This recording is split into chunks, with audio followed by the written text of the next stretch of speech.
On vient de terminer une semaine de réalisation de plus dans notre projet d'autoconstruction. La température de la semaine dernière nous a permis d'avancer le revêtement extérieur de la maison. On regarde ça. La semaine précédente, avec Nicolas et Simon, on avait avancé de manière significative l'installation du revêtement extérieur sur le mur complètement au sud.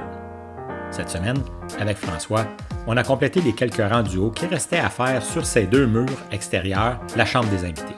Ah oui, puis il y avait aussi ce petit bout de mur d'à peine 11 pouces de large qui devait être fait pour être en mesure de pouvoir poursuivre. On a aussi complété l'installation du revêtement extérieur sur l'intérieur des murs du balcon. On a été plutôt chanceux. On termine avec un rang plein à seulement 1 pouce du haut de ces murets. Et comme le parapet, qui va sur le dessus de ces murs, descend de 3 pouces, on n'a pas besoin d'ajouter plus de revêtement. Mais l'installation du parapet n'a pas été une tâche facile. Disons que j'aurais dû faire plier l'acier un peu plus large. J'aurais pu faire ça à 1/4 ou 1 demi-pouce de plus large. Ça marche, mais c'est très ajusté.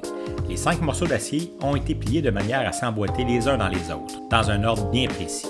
Il faut tout de même les couper de longueur.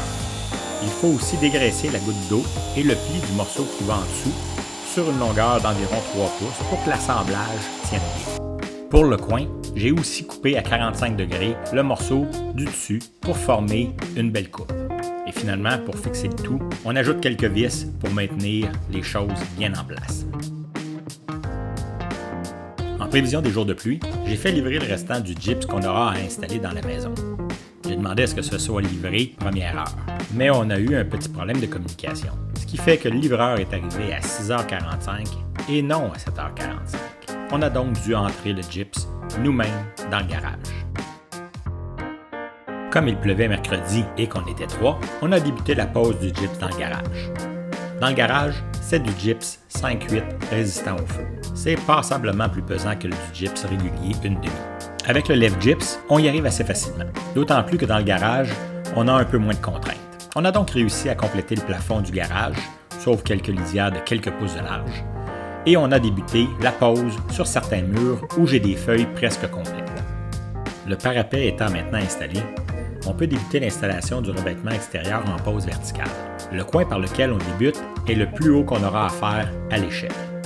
Notre objectif est de faire le revêtement extérieur jusqu'à 2 pieds de la porte patio. L'installation du foyer au gaz propane se fera la semaine prochaine. Comme le revêtement sera fait là où la sortie du foyer sera installée, c'est l'installateur du foyer qui aura à percer le revêtement. Depuis le début des travaux, on avait établi notre coin d'entreposage de nos outils à l'endroit où sera installé le foyer au gaz. Comme l'installation du foyer se fera la semaine prochaine, Nicolas est venu déplacer tous les outils et réinstaller le mur de French Cleat au niveau du rez-de-jardin. Un gros merci.